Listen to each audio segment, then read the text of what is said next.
technical things, getting a couple of technical things sorted here. Bear with us.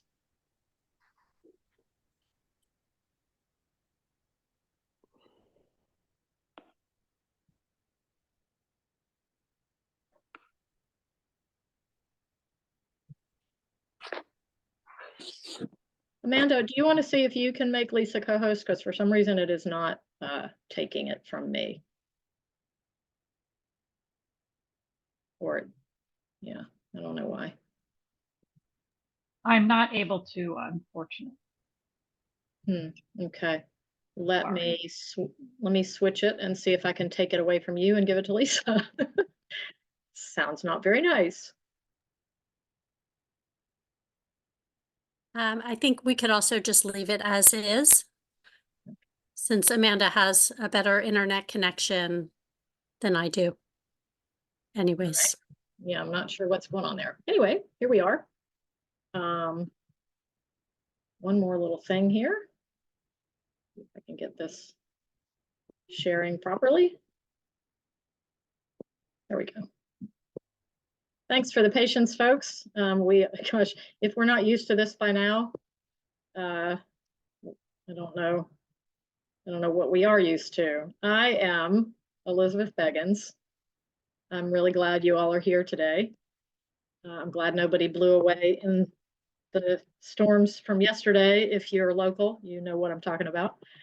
I am the agriculture outreach specialist for the Million Acre Challenge, which is a collaborative project supported by 3 partners, American Farmland Trust, the Chesapeake Bay Foundation, and Future Harvest. And we also work with a number of other ag partners across the region. Our goal to advance soil health and regenerative ag on 1 million acres by 2030 is one we really hope all of you will help support in ways that are accessible to you. Just a couple of little housekeeping details. If you would keep yourself muted unless you need to make a comment. And I'll encourage you to hold your comments or your verbal comments until the end. We will have some time for Q&A, but do feel free to use the chat feature to ask questions as we go along. And also, it would be nice if you are willing to use the chat feature to just introduce yourself. Let us know if you're a farmer or a farm service provider, maybe a soil health advocate or a researcher. Whatever hat you're wearing, you can just share that in chat so that we have a sense of who's in the room with us today. It helps us tailor these conversations accordingly.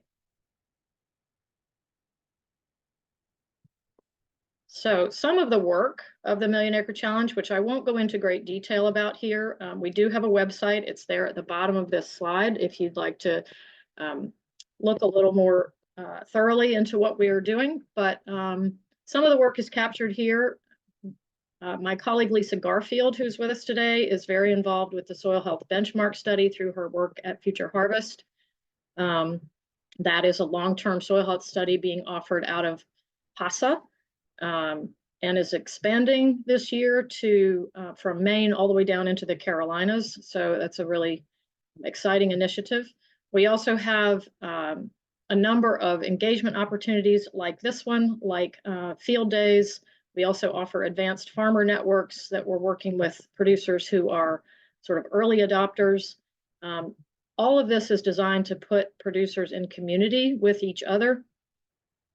We really are a farmer-focused initiative and see farmers as the experts and just work the best as we can to learn from them and to bring opportunities to help steward the land to them.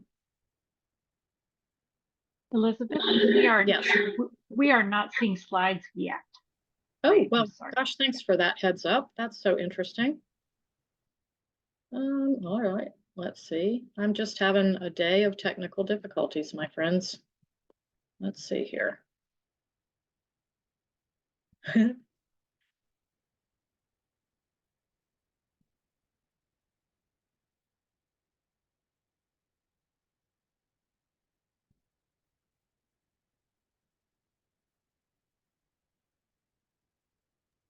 we go.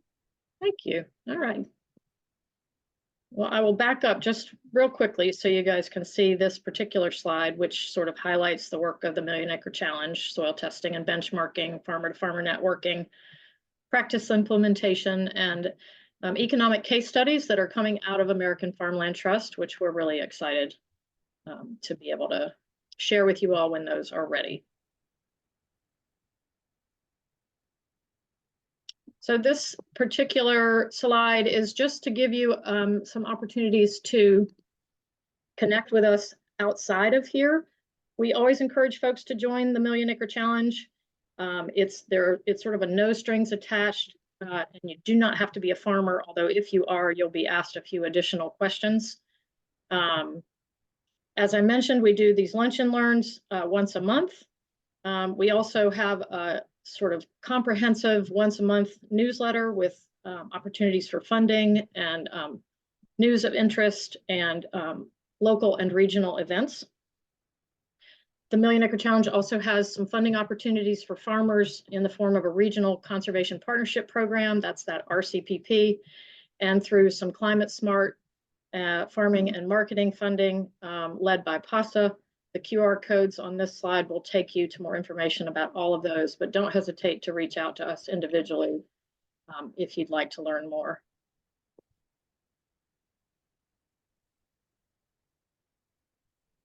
I really, I'm so excited to introduce Jay. There's so much to say, and I'll try to go as quickly as I can so we can give him the floor sooner than later.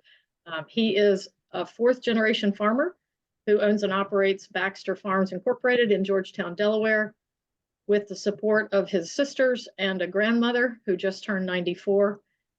He farms over 2,000 acres of corn, soybeans, wheat, sweet corn, and lima beans using no-till and cover cropping practices that include multi-species mixes, air seeding, planting green, relay cropping, so much more. He's always on the lookout for more efficient and new methods of farming and sees his dedication to soil health as a generational imperative, really, begun by his ancestors. He is a father of 4. He's active in the Georgetown Fire Company. In fact, I don't think he got much sleep last night because he was serving in that role. He's active in his church, his kids' school board. He's the past chair of the Delaware Soybean Board. He also manages a poultry operation and greenhouse business with his wife. It's really, honestly, hard to know how you do it all, but I think if you spend any time with Jay, you kind of figure out that he's got more energy than most people. So that's one part. After really more than 2 decades of honing his management systems, Jay says he's finally able to distinguish what different cover crops do for the soil, how the different species interact with one another, and how they can benefit their particular soils. And I love this quote, so I want to share it with you. Our number one resource is our soil. I want to pass this farm on to my children and their children, so it's important to take care of it in a way that makes that more likely. Jay, at this point, I get to hand the talking stick off to you, more or less. I'm really grateful that you're here and spending a little time with us. It sounds like you've had a lot on your plate. I want to just kind of position the conversation in the history of the farm in just a minute or two. Maybe tell us a little bit about Baxter Farms, and in particular, kind of framing what your grandfather might have done in terms of soil health to your father and now to you. Sure. Good afternoon, everybody, and what an honor it is to speak with you all.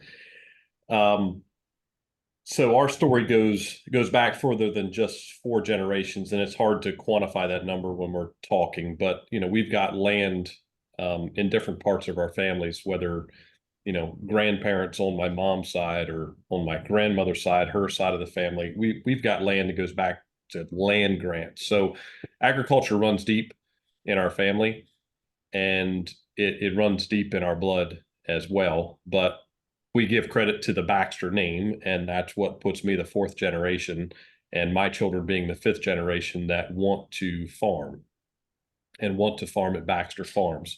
And so that's kind of what brings us here. So it's interesting. I'll talk a little bit about Elizabeth if I may, we didn't talk about this on the phone when we were preparing for this this program, but farmers and my peers that I associate with in the circles that I run, when we see the Chesapeake Bay Foundation, we kind of turn and run the other way. And I appreciate Elizabeth kind of pursuing me a little bit and convincing me that this isn't something to be scared of. Don't get me wrong, we probably still have our guard up, but the way that I perceive this is if I've got a seat at the table, then it gives me the opportunity to educate everyone that is even here today listening that what we're doing and why we're doing it, and that we can find some common ground to agree on. And I think that here now is soil health and carrying this this mindset on to the next generation. Right. I've been so blessed to work with my grandparents and my father and my uncle, and then to carry to this point. You see that picture. I mean, it doesn't get any better than that. So I don't know if you can read their shirts, but you know, mine says, I think combine driver. And then my oldest son, James, he's James the fifth. And his says grain cart operator. And his little brother, Jude, it says grain cart operator. And then the two little ones there, it's combine rider.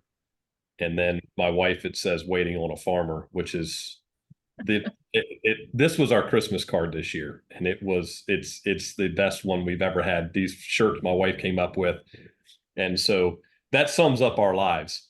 And you listed off all those accolades and all those things we do, and it sounds like that we just never have any time to do anything. And honestly, we surround ourselves with good people, and it gives us the chance to be a family, and it's really wonderful that I get to farm with my family, right? I've, you know, besides my children, the sister that's on the farm here with me, she's got 4 children of her own. They're considerably younger, but there is opportunity in the future, and that is my goal, is to be able to pass on the best to the next generation that we can do. So every decision that we make at Baxter Farms or whatever business it may be, every decision we make has the next generation in mind. You made a comment, Jay, when we were talking about how at one time you feel like the folks who came before you were pulverizing the soil. I think you said that was around the time you were graduating from college. Oh yeah, and I loved it, right? There's nothing better than pulverizing soil to a 21-year-old or to an 18-year-old or something, right? The biggest tractor you can get on, with the biggest piece of equipment and the most diesel fuel you can burn, and that sound and that feel and the smell and all of it, that's what we knew. So it was a big change for us. It was a big, hard change.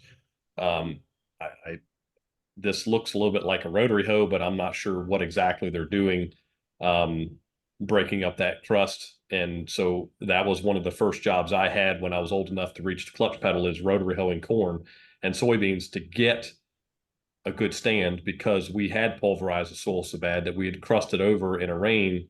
And that was a fun job, because you get to drive around as fast as you can in that piece of equipment and do that job. Yeah, I should clarify, Jay, that this picture is not one you supplied me with. No, I understand that. Yeah, that's nothing like any equipment we have, and I'm just trying to identify what it might be.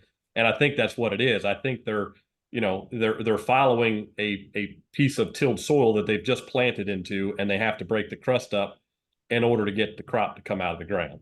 And that goes back to some of the things that we have learned over the years of what we've done and maybe moved on from. And so, we go from that extreme to this extreme in 2024. Those pictures very well could have been taken right there in 2023. I don't know exactly when they were taken, but that is my planter, and those are my pictures. So that's a field of hairy vetch, the larger picture with the planter just pulling through it, planting green. And you see it's creating it's moving that vetch out of the way and creating a nice open seed bed. And that's what the corn crop looks like once we terminate the vetch and the corn comes on out through it. This is everything we want to see. This is my new enjoyment of seeing my crops grow, besides, the days of me following a planter into corn that size. My sister Christy and I, we would have a competition who had the better suntan, because we both would cultivate corn together in our teens and our early 20s. And, that was open cab tractors and 8-row cultivators, and we cultivated 1,600 acres of corn, and it took a considerable amount of time. So Jay, how did you kind of shift from the previous style of farming into what I call your soil health journey? Sure. And anybody who's ever heard me talk, I think would know this is a bit of a broken record, but that's what we had. In 2002, we had we started realizing that you boys can come in, just be quiet. My kids are off of school today because of the storms. So we had an issue that at the time we never realized how much of an issue it was, but we were seeing that we were not capturing the yields that we wanted to capture, and started asking why. That along, coupled with the fact that we were applying effluent treated wastewater from a local municipality, and with that we always had to have something growing in the soil all the time. And so that's where we started to invest into cover crops, but it was just something to check a box, right? If we had planted a cover crop early, then we could spray wastewater sooner, and we could help the town get rid of water. That's the purpose in it.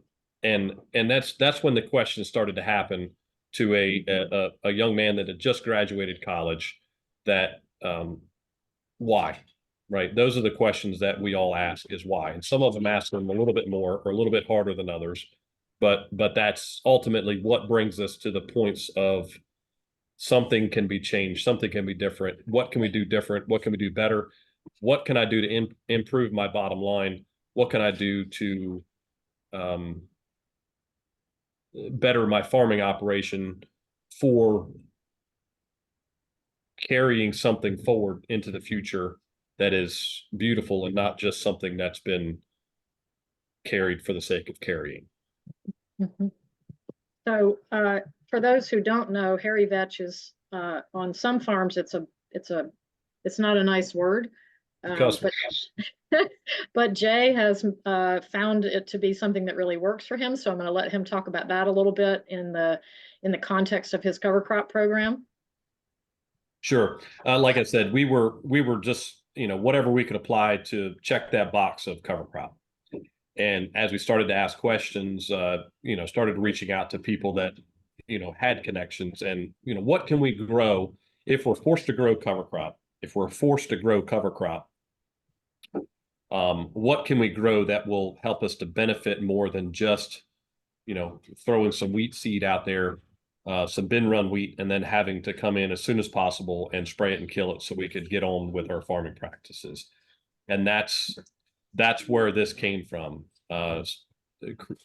Began a very good relationship with a farmer down in on the peninsula of Virginia, who had been working with hairy vetch for quite some time, and started to reach out to him, and he was able to pour a little bit of wisdom into me. And so that's where the first experiment came from with hairy vetch. And wow, did we have an issue that very first year growing hairy vetch. It was waist high by the time we got ready to plant corn, and didn't know what we were going to do with it. And everything that planter went through in that field, it would wrap up this hairy vetch, and within 10 feet I was dragging the field with me. And so yeah, that's where some of these types of pictures come from. Now, these are more recent pictures than the ones of, I think, 2002 or 2003. But we soon found that we needed to create ourselves a roller crimper, and we just decided to use a rolling basket. So, this whole discussion that I'm just going to kind of be everywhere talking about a little bit of everything, but you learn real quick that, if you want to do an experiment, you may have to kind of modify the way you do things and change the way you think, and think outside the box a little bit. Well, right here it was, we're trying to plant corn. It's the end of May. We're up against a deadline because of weather. and we've got to do something to flatten this stuff in the field. So we go hook onto a piece of equipment that we already have that will roll the stuff down flat, and voila. Problem solved. We plant corn that afternoon, and unbeknownst to me at the time, I started asking some more questions again, and we can now credit ourselves. This is year one. My soil consultant said, by looking at your vetch, he said, we're going to knock 60 units of N off of your crop needs right off the bat.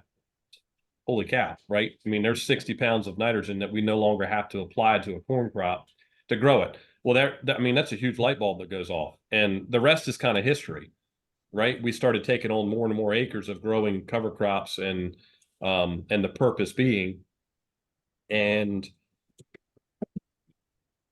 roughly about the same time, we started experimenting with no-till, because we're realizing the way we're operating our farm, that we're really destroying our soil. And that's something that we were starting to see. We were starting to see a decrease in yields on irrigated corn ground that weren't anywhere where they needed to be. And so I had the opportunity, we'll say I got permission, but I talked my uncle into, look, why don't you let me have this 100 acres, and how about we do it my way? And with a considerable amount of convincing, we did.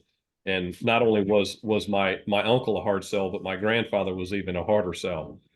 And in this point in time, here I am, again a 21-year-old, a 22-year-old. I recently lost my father, who was in the farming operation as well. And so, anybody who might have been maybe an advocate for trying something new wasn't necessarily there. So it was a good bit of convincing that it took to move forward, but we did. And so thankful that we did have the opportunity. And you fast forward to 2023, we don't till ground anymore. We maybe use a little bit of vertical tillage. Every once in a while, we might have to work out some ruts behind some sweet corn pickers or something like that. And those are the things that you can't be a hard no, because it could very well possibly, injure your farming operation or injure your bottom line. And so we have to always be adaptive to the things we do. So fast forward the picture on the left here, and if I can move where I'm looking at the pictures. This is all the same field. The picture on the left is the same field as the other two pictures, but it's a broader view. This was a crop of sweet corn that was harvested in August of 2023. And we came back in and we planted sunflowers in that field as soon as the pickers were done. And that's what the rows are that you see. They're actually sunflowers. But if you zoom in, we'll go back one for me. If you zoom in, the zoomed in picture is the one on the far right. Well, after we had the sunflowers established, which the intention of the sunflowers is to be a cash crop, by the way, planted about August the 10th. So this is another one of Jay's crazy wild experiments, year two of an experiment, as a matter of fact. But once we had that sunflower established, we came in with a mix of cover crops, and that's what you see. It's kind of zoomed in on the right-hand picture. That is buckwheat and tillage radish, Dacon radish, and Austrian winter peas. And so that's what ultimately is still out there in that field now to this day. We weren't able to make a crop out of the sunflowers. They got hit by frost just about a week too early before they made a crop. The farm that we did actually harvest, we were able to get a little bit of crop out of it. And so it's neat. It's just cool. This picture here was 2022. This was the first year that we did it. This is a farm that my wife and I own. And so it's always kind of nice to have a little bit of your own skin in the game. So, you know, I have to answer to a board of directors, let's say, at Baxter Farms. It's all family, but everybody owns a little bit of shares of the corporation. And so a lot of these wild, crazy experiments, I would feel guilty knowing that I'm doing them on Baxter Farms dime and on Baxter Farms property, as opposed to something that we know can turn a profit for us. And so this was the first experiment, but it's again the same thing. This was behind this is behind sweet corn. This is 2022, and this is what a field looks like. And it's one of the most beautiful things you could ever grow. And it's really cheesy, but it really is. I've had people pull off the side of the road. Sunflowers kind of started as almost just make our neighborhood look nice. You know, plant a corner here or a corner there of a non-irrigated spot that is in a vegetable crop that needs irrigation. So instead of just planting it in, 3/4 of an acre in soybeans and having to navigate around all of it, we'll stick in there and plant sunflowers. And the amount of people pulling off the side of the road and going in there, getting pictures taken, and they had fancy Corvette pulled off the side of the road one day a few years back, and on the lane going to our chicken houses, and there was nobody in it, and it was there for 15 or 20 minutes, and I thought somebody had pulled off the side of the road on the way to the beach to relieve themselves. It happens. But nobody came back to this car. So eventually I finally walked over there, not sure what I might see, because I've heard tell of people in sunflower fields before and the things that they do, but that's probably not for this discussion. So I get over there, and this lady's sitting in a lounge chair in the sunflower field, and she's so apologetic that I called her. You know, she's fully clothed. Don't get me wrong. She's fully clothed, but she says to me, she said, this is the most beautiful thing I've ever seen. She said, thank you so much for planting these. She said, you have made my day. I've just been sitting in here. She said, and I actually just did a podcast in your sunflower field. Jay, So, I'm gonna just jump in real quick. We've only got 2 official minutes left. I know you're willing to stick around a little bit longer, but I don't know that everybody else can. So let me pull these last few slides please. up, just so, I think for maybe a little bit of what I'll call eye candy. And let me get us up to a point where you can sort of tell us what you think you're going to try next, and what you might want to leave people with in terms of kind of an overarching okay. thought. So this picture, go back one for me. Yeah. This is kind of where we have gone. So this is 100% no-till. This is 100% cover crop. And people, whoever they may be, they have said you can't do that with vegetables. The field on the far right, those are lima beans. That's processing lima beans. And we've proved we can do it, and we can do a good job at it, and we can actually there's a fun story about our lima beans, and we'll save that till the end, but we can grow a good crop of lima beans behind a good cover crop and actually help us with our weed control. It obviously helps with soil tilth, and it helps in wet conditions. The center picture is sweet corn. That's, again, processing sweet corn. And we have utilized that hairy vetch to fertilize that crop of sweet corn. And again, there's so many benefits we have come across, but ultimately it's our bottom line. The field on the left, again, is kind of the same thing. And if I recall looking at the pictures there, that was kind of one of those, I wonder what's going on there. You see the foreground is there's no crop growing. The background there is. And that was one of those aha moments for us, that the difference there, this was a very, very dry spring. This is probably 2020 or 2021. And we end up irrigating that corn out of the ground. But the rest of the corn came out of the ground too once it did rain. So what we thought was going to be a major mistake, come to find out it was not. But Elizabeth, go back one more slide. So this is another one of Jay's wild experiments that it's not my idea, but I had to prove whether we could do it here or not. So this is wheat planted in actual rows as you see it. So we took we modified a planter and we made it to be able to plant wheat as opposed to using a grain drill. And we modified it that way so we could come back with this planter and this tractor, and we're planting soybeans. This is the end of April of 2023, and we're planting soybeans into that wheat. The picture on the right is those soybeans growing in that wheat. Ultimately, what we did, we came in when the wheat was mature, we harvested the wheat just above the soybeans. And our goal was to be able to grow 2 full crops out of the same field at the same time, as opposed to a double crop of soybeans, which typically has yield drag involved because of the planting date. So this is a little bit of what we're doing. Anybody will be attending Sussex Conservation District's whatever you want to call it, the seminar they have next week. Yeah. There is a farmer from up in Pennsylvania. He and I are friends. He's been doing this for years and years. So I knew that our climates are similar. We're a little bit warmer, and so why wouldn't this work? And so he's the second one that I've been piggybacking this idea off of, along with Lauren Steinlage from Iowa. I've been on his farm and I've seen what he does with this, and it's actually really, really neat. So And would you say it's working?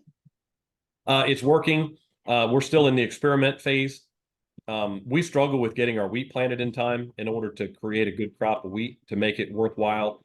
But again, it's an experiment, and it kind of comes back to some of this stuff that we wanted to talk about, Elizabeth, with why, or those farmers that are not necessarily wanting to adopt a new practice or wondering why they should adopt a new practice, or how do they go about adopting a new practice. And that's my encouragement to everybody. Just try a spot, try one field, try a half of a field, try a corner, and just do something, but don't give up in the first year.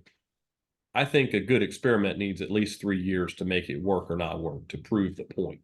And so, last year's experiment on that intercrop wheat and soybeans, I can grow a better crop otherwise, but it's worth doing again.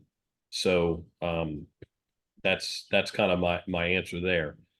I'm going to go ahead and close us out on this amazing photograph of your daughter, and let folks who need to jump off, because we're already a little bit after 12:30, do so, but we will stick around for another 10-15 minutes to answer questions and to let Jay continue sort of rounding out what he wanted to share with us today. It's hard to fit it all into such a short space of time, but for those who need to leave, thank you.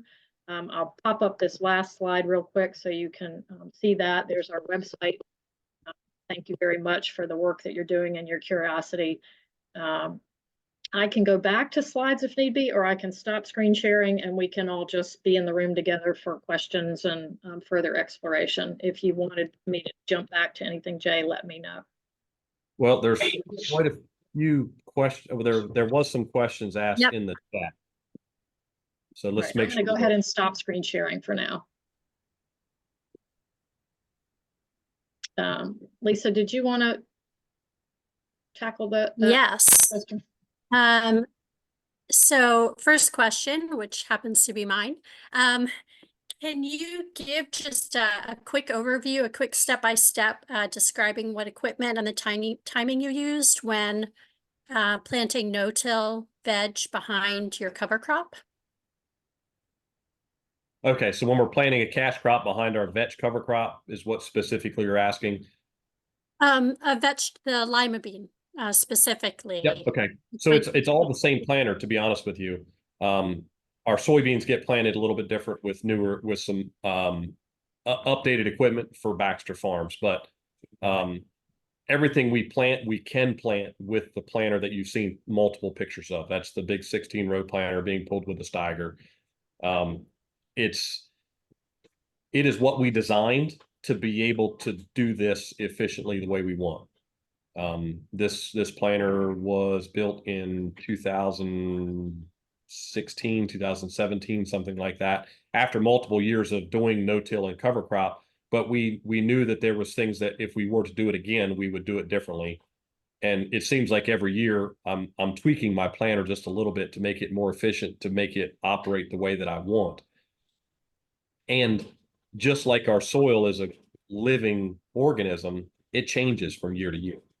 There's no one year the same. And multiple years into this, we're realizing that the equipment that we had installed on our planter, it becomes, let's say, obsolete.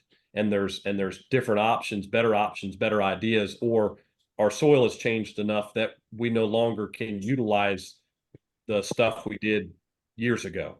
So my planter no longer has no-till cultures on it. It was built without. We knew we wanted to utilize a row cleaner because a good row cleaner will move just about any cover crop out of the way as long as it's lush and green, and we can plant into a nice, clean seed bed. And that's key. And there's a lot of key words there that I use specifically, that lush and green part. If you let a cover crop, especially hairy vetch, get too mature, or it gets later in the season, as we get closer to Memorial Day weekend, I start having more and more trouble planting green into my vetch. I've had people tell me, well, there's no way you can plant through standing rye. Well, I do it year in and year out, and I, generally speaking, have no issues with it. And it's easier to kill when we plant through it as it is and wait for it to get to an easier growth stage in life when we can kill it. Same thing with the vetch. Every one of these cover crops has a sweet spot as to when it's easier to kill. And I think somebody had asked a question about termination of cover crops. We'll kind of get right into that too. Each one has like I said, a sweet spot as to when it can be terminated. We still rely on herbicides quite a bit to terminate our cover crops.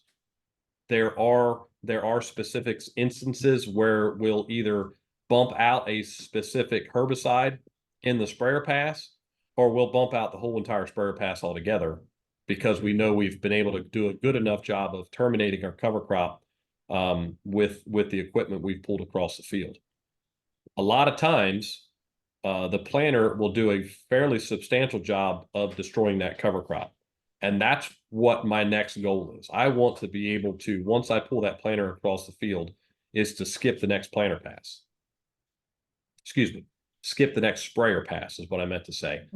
We have always had a two-step process when it comes to herbicide application for weed control on our farms.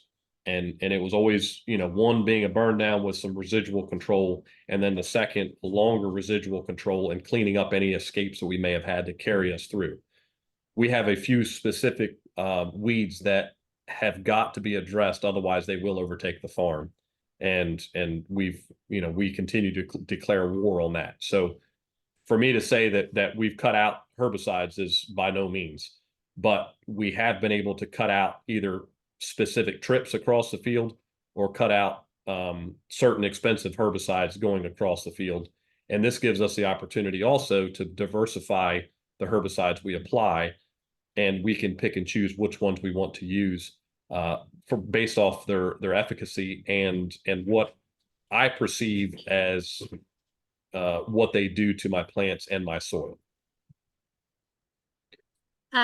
Thank you. And the second part of that question is, have you seen an increase in wildlife, including insects, on your farmland since you made the switch to no-till and cover cropping? We have. To answer your question in a word, yes. But I don't necessarily know that it's the cover crop or no-till that caused the increase in wildlife. We have started to categorize white-tailed deer as a pest, just like a stink bug would be, or, you know, just like a slug would be, or something like that. We have found that that stink bugs are an issue for us. And so we have to be real careful about overlooking them. Probably one of my favorite jobs to do is to scout my fields. I love to get my boots on the ground and walk a field as the corn's coming up, and to be able to see what pests I need to manage, or see what the crop looks like. It is my favorite time of year to watch a crop grow from a seedling. And so that's the one thing that we do know, is I cannot afford to not keep an eye on my crops once they're planted. So you have to be a little bit more diligent in what we're doing, but I think it's totally worth it. We have injured a crop before by being infested with stink bugs. Again, white-tailed deer, there's a concept that by us growing a good cover crop all year long, we're giving them a place to stay, and we're giving them a food source, and we're encouraging them to stick around. But I also know that with the yields that we're growing in our cash crops, whether it be soybeans or corn or sweet corn, lima beans, maybe a little bit, but we're providing them with a very high protein crop for them to consume. And all it is encouraging them to have we're seeing deer that have twins and triplets on a regular basis. And they seem to think that's impossible, but it's not. It's happening, and the triplets are living. And so what used to be, you know, 0 or 1 deer being carried on by a doe, we're now seeing that in twins and triplets. And so that's one of those things. I don't know necessarily that we can blame that on our farming practices that we've talked about today, as opposed to just being that's the direction that we're taking the deer population, or whatever wildlife population you're talking about, just because of our farming practices as a whole. And quite frankly, you know, some of these, if we want to talk specifically about deer, I've got the only habitat left. And it's you know, some of that stuff gets extremely disappointing, and we could talk for hours about that. Hopefully, I don't know if I answered your question, or whether you wanted me to go a different direction with some of the wildlife in specific species. I want to put a plug in if we have time. It's 12:43. I do see a new question there, so we'll take that one first. But I want to ask you to just talk a minute about the air seeder after we answer this question. Yeah, so the question is, are you providing soil amendments at this time and relying solely on no-till and cover cropping? No, we are, besides our no-till and cover cropping, we are theoretically still a conventional farm. We push our yields to the limit. But again, I want to emphasize the amount of scouting that we do. So if we're not one of the farmers that, well, because we've always done it, we're going to go out and fertilize at this point in time, or we're going to go and you know, spray Warrior across the field because we've always had a cutworm problem, so we're just going to do it because we're going across there. No, I want to see the pest before I decide to go and spray. Fertilizer, we utilize quite a bit of chicken manure, but we are in a high phosphorus soil area. Most of this soil that we own is, you know, has got generations of phosphorus in it. We do know that that the phosphorus is there, but we also know that the plants can't always, it's not always available to the plants. And so that's kind of one of those aha moments when we talk about different species of cover crop, and hopefully we'll get to that, but I'll answer your question first. We utilize a PSNT, a pre-side dress nitrate test, on every acre of corn, whether it be sweet corn or dent corn.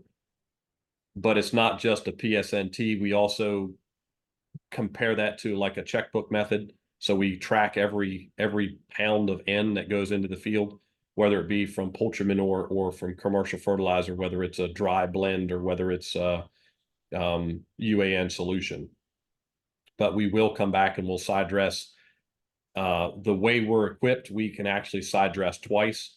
We come back early and side dress typically with a blend, and either that's before or right after our PSNT, and then we go off of our PSNT and the checkbook method to know that, all right, our yield goal is 250 bushel to the acre. So the universities have taught us now that, you know, we're no longer a pound per bushel, we're about 3/4 of a pound per bushel if we can irrigate efficiently.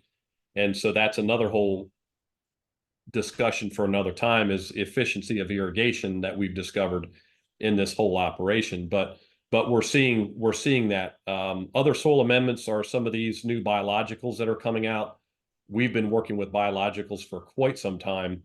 That goes back to your planter equipment. That planter, you saw the big tanks hanging off the front of the tractor.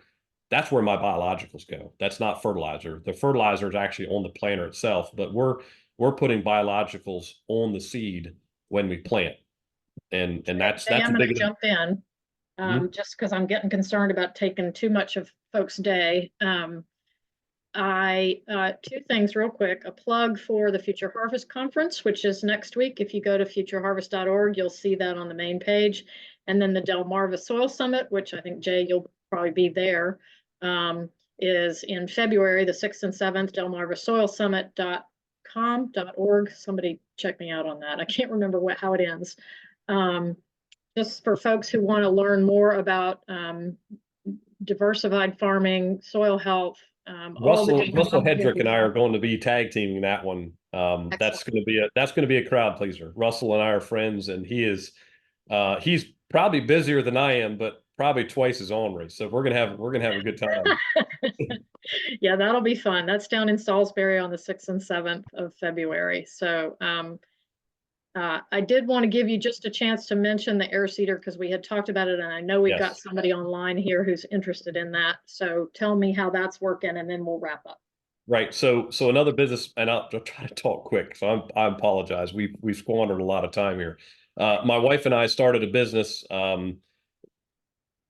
We took over, we'll say that way. We took over the cover crop air seeder from Sussex Conservation District.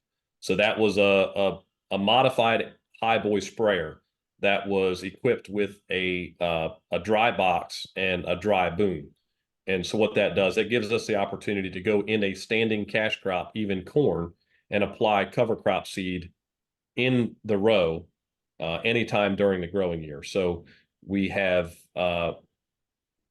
we'll say we've mitigated the use of an airplane or the use of having to wait until the crop is harvested to get the cover crop in the field and get it established. And it's something that we're learning a lot about as we go. We've turned it into an actual business. We do custom application for other farmers, because that's the biggest thing that we found is other farmers don't have the time to apply to get that cover crop established because they're too busy working on harvest. And that's something that if we find the time, if we can create the time, find the right person on our team, which we have, we can kind of inject them into their farming operation and do this job for them and be gone from there. And coupled with that is the seed business that that goes along with it. So we operate this cover crop air seeder, but with that, there was a void in the seed market. And so we're trying to fill that void also, but do it responsibly, trying to understand what these different species do. And that's something else we didn't talk about either, Elizabeth, is the process of learning of what different cover crop species do by themselves and coupled with other cover crops. And it's absolutely mind-boggling, the discoveries made. Yeah, these are really not 30-minute conversations, any of them. We do our best to get the tip of the iceberg, and sometimes the tip of the iceberg is big. But Jay, I'm gonna close us out with a big thanks to you for, first of all, everything that you're doing, all the things that you're willing to try and have been willing to try across all the years you've been doing this. It's really inspiring, I think, to me, and hopefully to other folks who've been listening to you today. And big appreciation to my colleagues for helping out, and to all of you who were part of this conversation. It will be recorded and up on our YouTube channel as soon as we can get it up there. And I usually share those recordings in our monthly newsletter, so it'll show up in February there. So everybody have a great rest of your Wednesday. Thanks very much. Thank you, Vaughn. Thank you. Some rest. Just drink coffee.